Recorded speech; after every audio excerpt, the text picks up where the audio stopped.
Welcome to State of Ed, a podcast about education inside the classroom and out. My name is Nick Simone. And I'm Marc Isix. Marc, how are you doing today? Fantastic. How are you? I'm doing well because my special guest today is none other than Marc Isix. Marc is the co-host of this podcast and now the author of 2 books, including his most recent, Captivate, Engaging and Empowering Students in a World of Digital Distractions. And now that Marc is beginning his journey on the educational circuit, sharing his brilliance, his genius, and his expertise to other schools, I thought this would be a great opportunity to ask him questions about what he's learned, who he's met along the way, and what his plans are for the future. So that's what I wanted to do today, Dr. Isix. Are you okay with that? I am. I mean, this wasn't what I was anticipating, but let's roll with it. Sure. Absolutely. So do you want to first talk a little bit about what made you want to write the second book? This is my 31st year in education, and I feel like I have a lot to share with educators everywhere. I feel like I've learned a lot. I've learned from my successes. I've learned even more from my failures. And I just feel like I have something to offer in terms of pushing people's thinking and giving them some different perspectives to kind of attack the challenge of educating kids. And now we're a quarter of the way through the 21st century, and just want to contribute to the conversation. So it was really like a labor of love, and I'm happy to share it with folks. Well, as somebody who has read the book more than once, several times, it's absolutely incredible. And I know that one of your major issues is that in order to really engage students, we have to grab their attention within, you used the 3-second rule. Mm-hmm. So if you had to tell somebody, in 3 seconds, of course, I'll give you a little bit more than that. Thank you. But what is somebody who reads your book going to get out of that experience? Well, hopefully a couple of things. Again, part of the book is spent trying to challenge conventional ideas and to also make people aware and reflect on the reality, which is very often there's cognitive entrenchment found in schools. And we have to be willing to challenge those cognitive biases if we're going to move forward and tackle this tremendous responsibility of being able to educate kids in literally a world of digital distractions, which is the subtitle of the book. And so one is to challenge your own conventional ways of thinking and traditional ways of thinking. Not that they're bad at all. It's not about bad or good. It's about levels of effectiveness. Sometimes when you bring up the word change, people immediately retreat because it makes it sound like there's something wrong about what they're doing. I don't want people to think that, but we do have to challenge ourselves to become more effective every year of our careers, regardless of whether there's life-altering technology or not. And the other thing would be, in the book, it's filled with a lot of practical ideas to show you how to captivate students. There's so much competition for the attention of our students. If we're not actively, aggressively intentionally pursuing our students' attention, it will be won by a host of other entities, and it won't be us. And then we will suffer as a result, and they will suffer as a result. I love the answer, but here's the part of the response that I think is what separates you from everybody else. And in fairness, we know, a lot of people who are trying to make an impact in education. But when you say it's not a matter of bad versus good, it's a matter of level of effectiveness. Here's why I think that is what distinguishes you from others. There can be an approach that is very good, but it's good for 2 of the 29 kids in the classroom. So somebody would say, well, look, so-and-so, fill in the blank, the names of the students. It's working for them. Why can't it work for everybody else? And I think you're just much more realistic in the sense that you understand how incredibly diverse our students are in so many different ways. And there's a better approach that's just going to be more effective to reach more of them. And I know maybe I'm speaking, abstractly now, but I really believe that's what separates you, is that once we get your goal is to get all of the kids interested in the beginning. Exactly. So once we do that, then we can challenge kids at different levels. But if teachers think, well, this worked for 5% of the class, I'm just going to keep doing it that way, and the rest of them come along. It doesn't work that way. And you don't make them feel bad about that. You use that phrase. It's a matter of level of effectiveness. And I really think that's what the message that has to get through to people. And I love it. And I think that, Thank you. yeah. And, your ability to take any lesson idea and craft something at the beginning to motivate the major concept of the lesson and what teachers are trying to convey to students. That's, I tell everybody, nobody can do it as well as you. Wow, that's very kind. Yeah. Well, it's the truth. This is a really important moment in the history of education and the history of our nation. I want us to all together rise to meet the moment. And sometimes that might mean having challenging and difficult conversations, and also might mean moving past some of the conventional ideas that maybe got us here. And that's okay, because we're living in unconventional times. Technology is so powerful. It literally is changing everything, or many things. And we shouldn't run from that. We should embrace that. But we also have to be realistic. That part of the book is really just being realistic. Like you said, I want us to recognize that all of our students are coming in distracted. All the adults are coming in distracted. So I just want us to be able to focus on the matter at hand, which is trying to give our kids the greatest opportunity possible. Yeah. And too many of them feel as if they're being, failed miserably. When I heard it was last year and a kid used the acronym school, 7 cruel hours of our lives. And, there are some people, when you talk about, cognitive entrenchment, but there are some people that think, well, school used to be boring and we got through it also. But I just don't think that's the approach we should be taking anymore. School should be as exciting as it could possibly be, inspiring, motivating. It should be the best 7 hours of their lives. And I Right. think that's the essence of what you're trying to get across is, we can make it fun, we can make it enjoyable, and we could also make it rigorous and relevant and meaningful. When we talk to people who are not in education and they have a question about, well, how are kids today? And my response lately has been, the kids who are thriving are more talented than they've ever been. Absolutely. But I feel like the kids who are struggling, it's because their talents are not allowed to emerge in the way the educational system is structured today. I just don't think it's their fault. And what's happening is that's leading to a gap. They all want to point to like the achievement gap. Well, you got to determine what it is you want people to achieve. We Right. can't just say college and career readiness, but everything we're doing is geared towards going to college. Right. Determine Or what- to take a test. Right. And most careers don't involve tests. Right. And again, to go back to the work you're doing, why I find it so powerful is that your goal is, you always talk about the hook, but your goal is, let me get kids interested. Because because if I can't get them interested, I have no hope. Doesn't Correct. matter how effective, how knowledgeable you are as a teacher. If they're not paying attention, That's right. there's nothing you can do. So your work is predicated on, all right, kids are going to walk into the class and I have X number of seconds to make it relevant and making it meaningful. Now, once you do that, then it's all about sparking their curiosity, challenging them That's right. appropriately, That's right. Rigor. making it relevant, making it meaningful. Mm-hmm. We can't necessarily change the aspects of education that really do have our hands tied. Whenever I Right. just think about that, a kid goes from a calculus lesson to a physics lesson to an English lesson to a social studies lesson to a foreign language lesson all day long. Mm-hmm. And they're supposed to remember all of that, Mm-hmm. 24 hours later. Right. But what you're, and again, I think we both agree that it'd be nice if we could change that setup, but we can't, at least Right. not right now. What we can do is get kids excited to be in the classroom.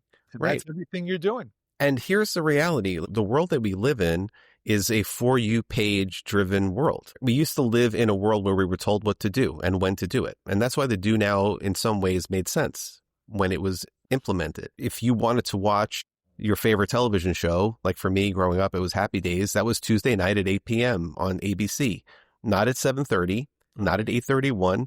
It's like if you were there, then you saw it. And if you weren't there, then you didn't. So you were told what to do. And then you could either reap the reward or you missed it. And if I missed it, I had to wait until the summer in order to see it. Right. And if I missed it over the summer, I probably would never see it. And that would be it. Spend the rest of my life, right? And then the VCR came around, then the DVR came around, and then YouTube, changed the world completely. And same thing with music. If I wanted to listen to a song, I had to take two buses. I had to take the B49 and then the Avenue U bus in Brooklyn to get over to Nobody Beats the Wiz across the street from King's Plaza and go buy a cassette and then go home and then hope that I liked the music that was other than the radio hit. That was how it was. But now I could listen to anything I want, stream anything I want, whenever I want, watch as much or as little as I want, whenever I want it. So the notion that, our kids are going to come to school at a prescribed time in the day for a prescribed number of minutes and learn a particular thing, and then the bell will ring and they move on. Like, it just doesn't work in the life that we live. But that's the system. So we have to operate within the system that's there for the time being. But I truly believe, and I go into this in the book, that there are barriers to entry when a student walks into a room, any classroom, any student. And it could be something as small as they're just, they're not feeling well today, or they could have a learning disability, or they could have an absolute fear of a subject, or they could have a complete lack of desire to be at school, or they could be starving. They have so many different barriers that stand between you as the teacher and the student in their seat. So I feel like at the beginning of a lesson, the job of a great educator is to smash as many of those barriers as they possibly can in order to get kids, on board. That doesn't mean that you've solved the problem, but it just means that for the moment, you've taken the opportunity to strike and to create interest immediately. But if you have a school-phobic student or a student who doesn't like science and they walk in and on the screen, there's an aim about photosynthesis, and that's the first thing that they see, you're like basically triggering them and asking them to disengage with your lesson. So my approach is, why do we have to have that on the screen when they walk in? Why can't there be something engaging and relevant that relates conceptually to what we're going to be teaching, but doesn't necessarily have to have all the jargon just yet? And we're going to use all of the jargon, and they're going to be responsible for all of it in all of its rigor and everything else. But I'm just saying, let's not start there. The aim can go up in 2 minutes. But it doesn't have to go up right away. It can go up when it has meaning and you've motivated it. And that's one of the things that when I'm working with teachers, I'm trying to instill that there's a value there. And I have to tell you that they come back and they say, and I don't want this to sound in any self-aggrandizing way, but they come back very appreciative because they feel the difference when they start a lesson with a motivation versus when they start it with the aim or the learning objective on the screen and a traditional do now.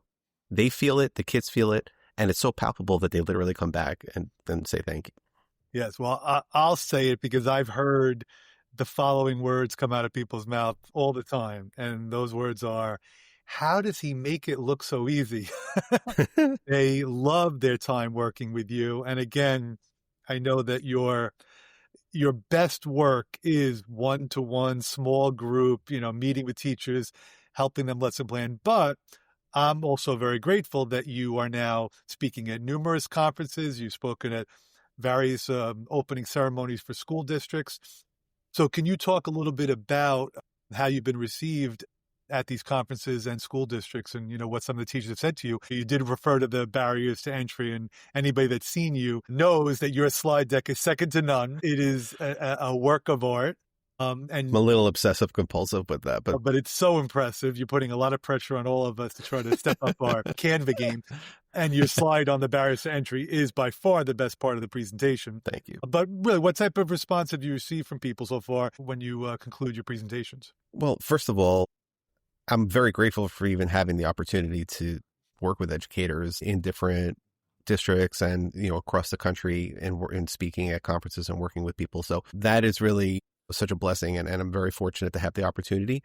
There's been a great reception to the work, and a lot of people have come to me after to, express their interest in learning more. And some people have gone and read the book afterwards and reached out to me and said very, very, very kind things. So that's been wonderful. I just love sharing ideas and trying to, like I said before, push people's thinking, because I'm always pushing my own thinking and I'm always challenging myself to think differently, think more innovatively, and try to create more impact for the work that we're doing. You and I have been talking about this a lot lately because, we're getting up there. We're over 30 years in education each at this point. I'd like to hope that we feel really young and feel very vibrant and everything. We also understand that there's a reality here, that there is a clock that does tick, and the amount of time that you have to make an impact in this field is finite. As Teddy Roosevelt used to say, like in life, you have to hit the line and hit it hard. And I'm very proud of the work that we're doing, collectively, because I feel like we're bringing that energy and that intensity, but in the most positive way and supportive way possible. And this way, whenever the game is over, at least we know that, everything was kind of left on the field. But to get back to your original question, like, it's been very well received, and I'm very fortunate and grateful for all the kind words that people have shared with me, all the different places that I've been so far.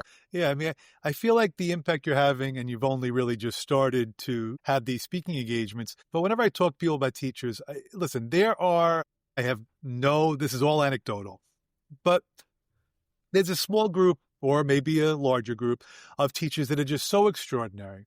They Absolutely. go so above and beyond, and they are motivated by forces that nobody can really That's right. identify. That's right. And I just think that there's a very, very small number of teachers that are really ineffective. It's that large other group who I think are just looking for the spark that you give them. They're talented, but it's a tough job, and I think that they get beaten down by it very easily. It can really wear on you. And I think what you offer is, first, you acknowledge that it's a difficult job. Yes. And I think they appreciate that. It's a job that you can still do. When you have the experience, you keep talking about, the 30 years, but it's 30 years that spanned from, purple ink mimeographs to, airdropping and everything in between. And ChatGPT. And in ChatGPT. So I think it's those teachers.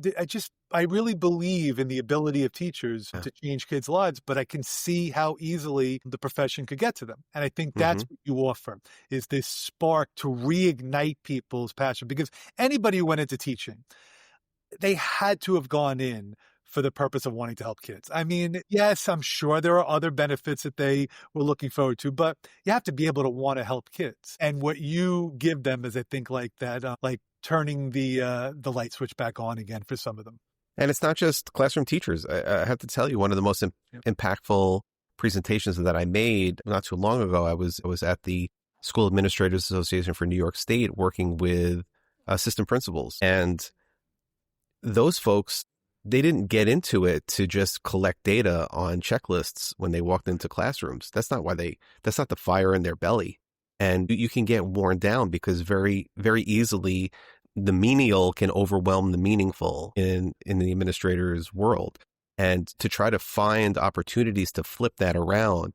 Now, you still have to do the menial work because there are roles to play and they have to be filled. And very often, the admin are the ones that fill it. And it's very omnibus in terms of what your responsibilities are. That net gets even wider, and those responsibilities get even wider when you start to talk about more like rural schools where the one administrator might be everything from, the evening cleaner to the principal to the test coordinator to the CSE chair to the person serving food on the lunch line. Like, they could literally be doing all of it. And so it's just necessary to remind folks not just like why they want to be in education, but like how they can go ahead and become more effective and really tap into the reason that they got into this business in the first place for. And so there's a lot of joy and satisfaction in doing that kind of work as well. That's great to hear, because an effective administrator can really shape the culture of a building tremendously. And I think the key aspect of that for the work you're doing is convincing administrators to allow their teachers to take risks. Because not every brilliantly, or what you thought was brilliantly planned lesson is always going to work. And that's okay. Right. Okay to take those risks. I think but teachers need to hear that, particularly younger teachers. They really need to hear that, and not only hear it, but believe it. Right. And is that part of your presentation when you talk to administrators? Oh my God, of course. Actually, one of the ideas that they love the most is something called the blank page exercise, which is something that I started doing a few years ago. So typically when you sit down and meet with a teacher and work with a teacher, traditionally or conventionally, it is in a post-observation setting, which is very evaluative and very Monday morning quarterbacky. Like, you sit down with the teacher and you say, well, you threw an interception and you really shouldn't throw an interception. And like, everybody knows you don't want to throw an interception. Nobody intended to do that, but you're in the moment and life is happening, the classroom's happening in real time. And that's really challenging work, especially nowadays.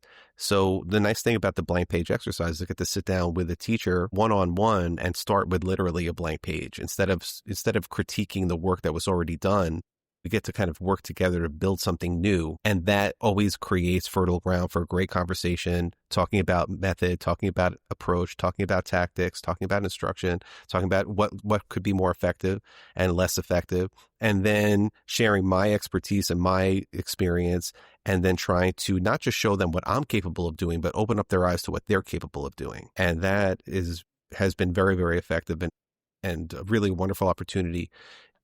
And the most important part for me is that it shows the humility on my behalf that like some of my ideas will be horrendous, and that's okay. We'll start with a terrible idea and then we'll iterate until it becomes a better idea. And very often it's the teacher who comes up with the better version of the idea that I started with. And that's great.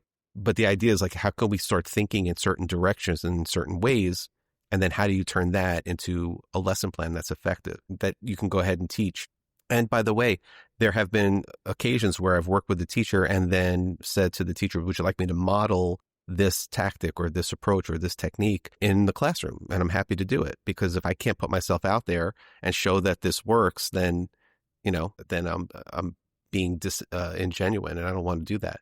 So they'll take me up on it, and then I'll go in, and if they have, let's say, 2 sections of the same course, I'll teach one and they'll teach one. And then we'll meet after and we'll have a conversation about what worked and didn't work in mine and what worked and didn't work in theirs. And that just becomes another facet of their growth.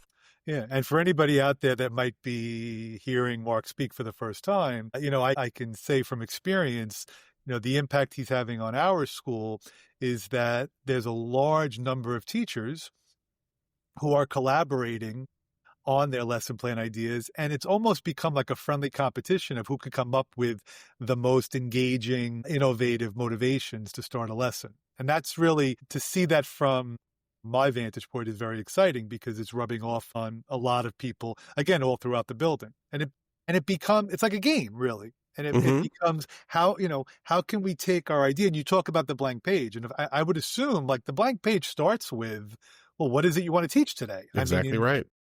You have your end game in mind. But there are two questions. And this is the second question, is the one that's the hardest. The first question is, what are you teaching? That's relatively easy. What am I up to on my curriculum guide? What am I up to my pacing calendar? What was the standard? Whatever it is, that's what I'm teaching. However, the question that typically stumps people is when I ask them, what is this lesson really about? Is it really about photosynthesis? No, it's really about trying to figure out a way to feed yourself. That a kid can understand. You're home, no one else is home. You open up the pantry, nothing's there. What are you going to do? You're hungry. How do you turn that thing into something edible? How do you turn that egg into something that you could eat? Most kids won't crack it open and eat it raw, right? So you have to like figure out how to go through steps to go from point A to edible. And a plant has the same problem. And the plant is trying to solve it. And here's how the plant solves that problem. But conceptually, I understand from my perspective as this kid who has been in that situation probably, or I have to figure out how to feed myself. And now the plant is trying to feed itself. So that allows you this opportunity to find relevance and meaning, and then segue it into the thing that the kids didn't even know that they potentially had an interest in, because they didn't grasp it conceptually, because it's typically just attacked strictly from a curricular angle. And like you said before, the top 2 or 3 students, they could take that and run with it, no problem. But everybody else, maybe not. So this gives you a greater opportunity to bring everybody into the fray. And to go back to your point about working with the teachers in our school, what's kind of become a running joke is that I'll be walking the halls and there could be a teacher on hall duty who I've worked with before, and they'll literally stop me in the hall and say, Marc, I need a, which is like the symbol for hook now in the school. And so literally like in the hallway while they're on hall duty, I'll sit next to them or will just like jump at one of the common tables in the common area and just start going back and forth with ideas. And then I get very excited by that. And they see my enthusiasm. I think it rubs off a little bit on them. And then I'll check back with them a day or two later and say, well, so how did it go? And we just we have fun talking about instruction that way. And it should be joyful. Like learning should be joyful. The hard work should have an element of joy to it, because I feel like the way we have codified lesson planning and canned curriculum, we've taken a lot of the joy out of learning and teaching, and we have to bring it back. Yeah, and the comments I've heard from so many of the young teachers in our building is very straightforward, and it's, why did we have to wait to learn this? Why didn't we learn this approach, when we were in college? They feel as if they were behind Right. April. And we don't need to segue into a discussion about what's happening in college, because in all honesty, we haven't been there in a very, very long time. Fair. Yeah, but that is a big part of the equation, is the earlier we can teach teachers the appropriate way. You're talking about lesson plans. I mean, I see some lesson plans that are like 7 and 8 pages, but it's all irrelevant. And all you have to do is just look at it. I would ask somebody, well, explain to me how this is going to achieve the goal. Can't. It So, can't. and I think, And then what will happen is they won't do it. As soon as the professor disappears out of the picture, they will not do it. Or if they're required to do it, they will use a bot, and the bot will create the lesson plan. Yeah, and that's the other obvious response there. Right. But I think young teachers are excited when they feel like the light bulb goes off on their head. Like, now I get it. Now I understand that this is the better approach. And because you get to have fun this way, Nick. I mean, one of the things that I loved most about teaching this way was that there was a sense of gamesmanship with my students. Like, if I would start with a car commercial, and I would start with a line of questioning after they watched a car commercial, they're trying to figure out like what this has to do with history and where I'm going with this. And just the fact that they're trying to figure me out is the win. Yeah. Well, that's the ultimate. That's not the win. That's game 7. No, it is, because when kids are coming into class trying to figure out where you're going, right? People talk about engaging students, and they want to mention the Danielson model, or whatever the models they use. Okay, but what does that look like? And you just described what it looks like. Right. It looks like a kid in a classroom who is thinking. Exactly. Who's not just sitting there in body, but not there in mind. And your approach is exactly what teachers should be doing. And you bring up a great point, because we live in a time now where a lot of people are places in body and not in mind, because in mind, they are locked into their phone. Right. They are on YouTube. They're on their For You page. They're being fed the things that, at least the algorithm thinks that they want. And so they might be there in the restaurant, but they're not really with you. They might be there, on the sideline with you, but they're not really there with you because they're otherwise engaged. And the same thing is true of students in the classroom. And I know a lot of states are banning phones and things like that, but then they're handing the kids tablets. So they'll watch their YouTube videos or other content or other distractions any way they can, because that's what addicts do. They figure out a way to get their fix. You can go ahead and try to take it away, but really the better solution is to try to cure the addiction. And one of the ways you do that is by replacing it with something positive that you could become interested in. Well, you've had an illustrious career so far.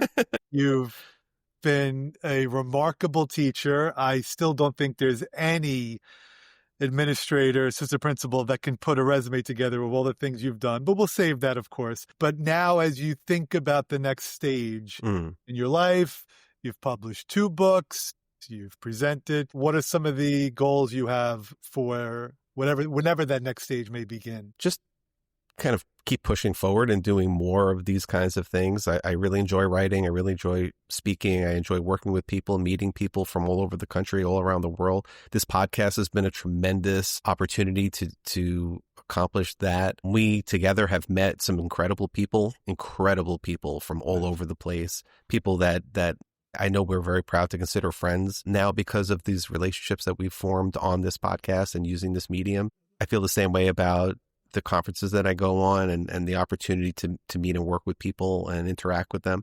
So more of that, more writing, more podcasts, more meeting people, more sharing ideas, and just, keep going because I've never been more optimistic about education than I am right now. And I know that sounds maybe a little bit odd to people because a lot of folks are folding up their tents in light of this new surge of technology and everything that's upon us.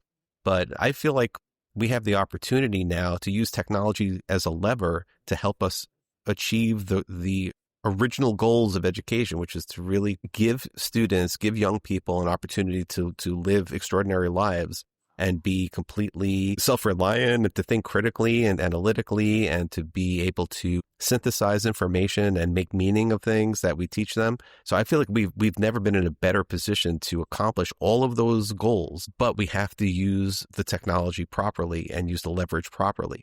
Right now, I think we're only doing that in small pockets, but I think there's a great opportunity to do that on a larger scale. And so I'd love to be part of that movement as well to try to really kind of scale the powerful leveraging of the technology because it's everywhere, but not being used, in my opinion, as effectively as it can be. Well, I appreciate that. Several years ago, somebody told me that you can make a greater impact on kids as an administrator, and I was very reluctant to believe these people. And I just always wanted to have my 5 classes. Mm-hmm. But now that I've seen the work that you've done firsthand, I think I'm a convert. I think I do see that. And I think, my dream would be for every single teacher in America to be able to work with you because I think it would transform education more than any initiative we've ever embarked upon. But with that being said, I'm really excited about the opportunities you've already had. And I really can't wait to hear about the future ones because any school district that makes the choice to bring you in is going to benefit immensely from it. Oh, thank you. That's very kind of you to say. And listen, it goes without saying that, you've been a tremendous part of that journey for me. It's like having a worthy rival, except we're not rivals. It's like a pace car that you have to keep challenging yourself to stay, ahead of. And so I owe a lot of it to you. Well, you're the guest, so this is about you today. No, but no, no, you need, because you can't, nobody does this alone. Like you have to be motivated and you have to be inspired. And so the fact that you're still, after all these years, just as excited about the presentation that you gave today at your district meeting or the presentation that you gave to the department chair people in the building last week and the lesson that you're teaching for your ed equity course, like the fact that you're still getting excited about those things reminds me that there's still a lot of work to be done. There's still a lot of growing to happen. And there's still a lot of kind of moving ahead to do. And just, you can't rest. And so I appreciate that because it keeps me honest and it keeps me trying to stay at the top of my game. I think that might be the most important message that administrators could hear is that no one person can do all of this on their own. No. But there are some that think they can. And, those days are long gone. Right. You really need, the best leaders are the ones that can identify the talent in the room and then unleash them. Right. And the more talented people you want to, surround yourself with, the better you will be. And I think that's what's happening in our environment, but that's really what sparks greatness. When you hear, I told you about the video that the one and only Kate Crimmins shared today, and I can't wait to show it to you, but it's such a, she came up with this brilliant way of distinguishing, for those obviously who don't know Kate Crimmins, I think she's been on the show though, right? She's never been, wow. No, Denise has. Kate. Okay, so we will have to, okay. This is the GOAT list. Yep. But she was trying to distinguish between modeling an activity and actually doing like a read aloud and the difference between how to model something and how to actually help kids to, really I'm not an English teacher, but to really decode the meaning behind the words.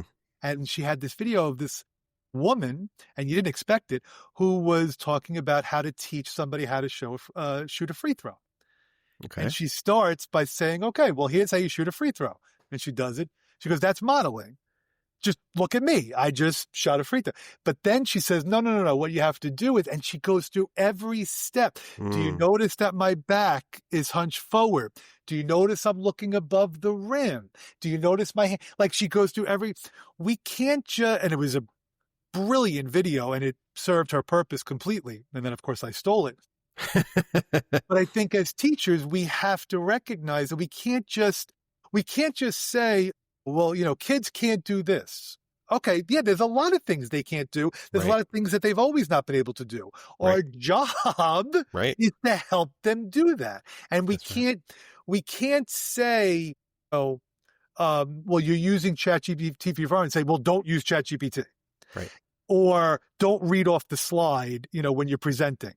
How about we show them and walk them through the paces of Right. what they need to do to get to that point? Because Right. it's not as easy as just telling them to do something. Right. And you're teaching them to think at the margin, which is a lost skill.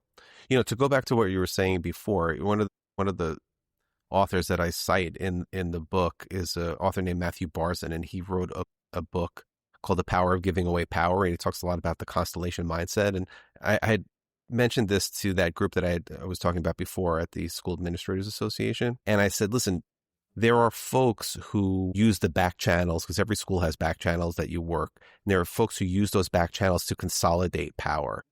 And then there are people like me who use the same back channels, but I'm using those back channels to give away power. Basically say, yeah, you have the ability to do this. Now go ahead and be great doing that. You have the ability to do this. Now go ahead and be great doing that. And that makes in my opinion, that makes all the difference, because you're using the back channels either way. But one, you're doing it to empower others, and the other is you're doing it to empower yourself. And those are typically the most feared and least effective leaders out there in any industry. Right. That's phenomenal. So, well, like I said, anybody who gets your book, anybody who hears you speak will be instantly a more Thank you. effective teacher, a more effective educator. You've done remarkable work. You are the hardest working person in this field as well. And I know you will continue on this amazing journey. So I congratulate you Thank you. on what you've done so far. And I look forward to what the future holds for you.